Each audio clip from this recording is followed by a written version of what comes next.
petite capsule sur le jardinage.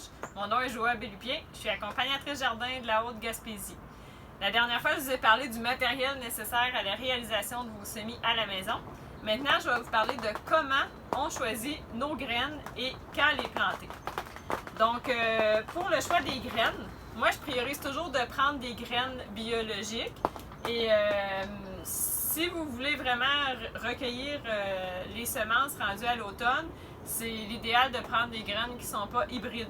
Donc, hybride, ça veut dire qu'on a accouplé deux variétés différentes pour en faire une nouvelle. Donc, si vous voulez vraiment recueillir les semences, c'est un art de faire la cueillette de ses propres semences. Pour certaines variétés, ça peut être plus compliqué que pour d'autres. Il faut suivre certains principes, dont entre autres les mettre à des distances si on veut s'assurer de garder notre cultivar intact. Vous pourriez faire des recherches par rapport à ça. Donc, en Gaspésie, moi, dans le fond, je préconise par rapport en premier lieu aux tomates à utiliser des types assez hâtifs, donc qui vont venir à terme en bas de 70 jours.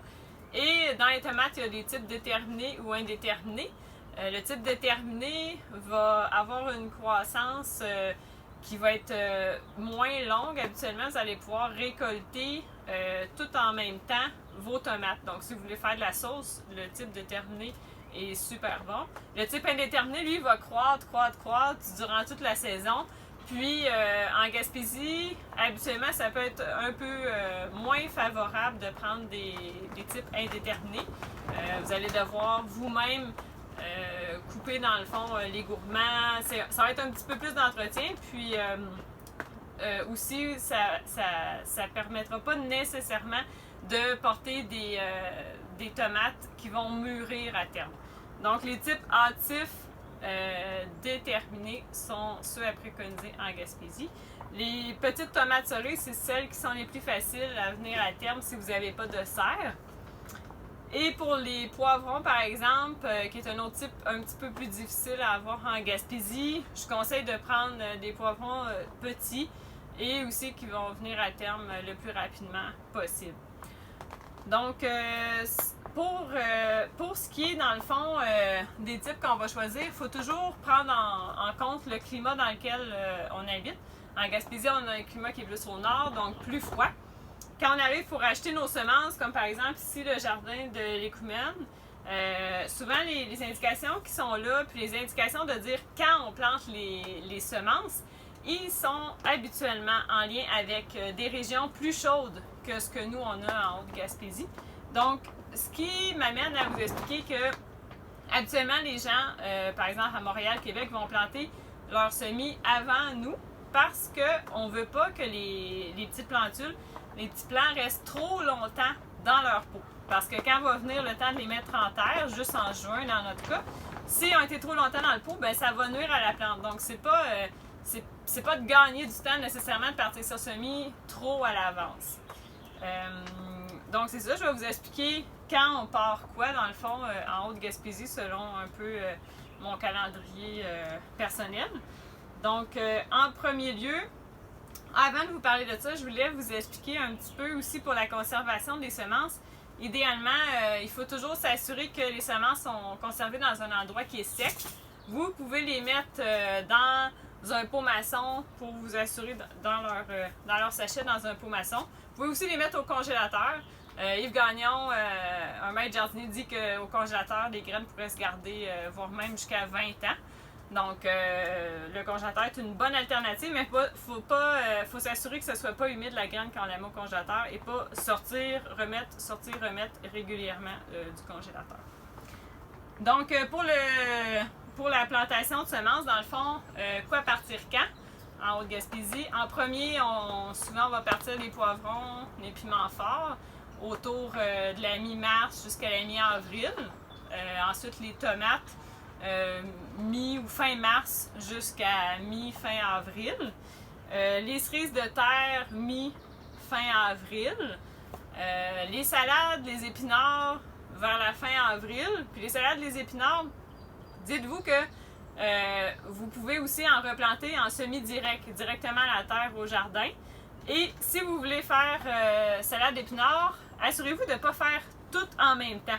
Vous en faites à chaque semaine des petits semis, ce qui va vous permettre d'avoir une récolte plus étalée dans le temps. Donc, tout n'arrivera pas en même temps. Vous allez être comme débordé de salade, puis vous n'arriverez pas à la manger à temps. Donc, salade d'épinards fin avril. Les fines herbes aussi, à partir de fin avril, mi-avril.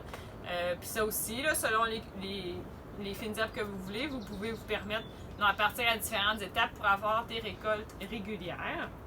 Le brocoli, les choux, ça, vous pouvez partir environ 30-40 jours avant de mettre au jardin. Donc, on parle de le partir en semis au mois de mai, étant donné qu'en Gaspésie, les derniers gels au sol, là, ils peuvent être comme jusqu'en la première semaine de juin. Donc, moi, ce que je conseille, c'est d'implanter seulement après la pleine lune de juin pour vraiment s'assurer qu'on ne mettra pas nos plants en terre puis que soudainement, il va y avoir une gelée qui va tout bousiller notre beau travail de semis parce qu'une gelée, c'est suffisant pour tuer nos petites plantes qui viennent juste d'être intégrées au jardin en juin.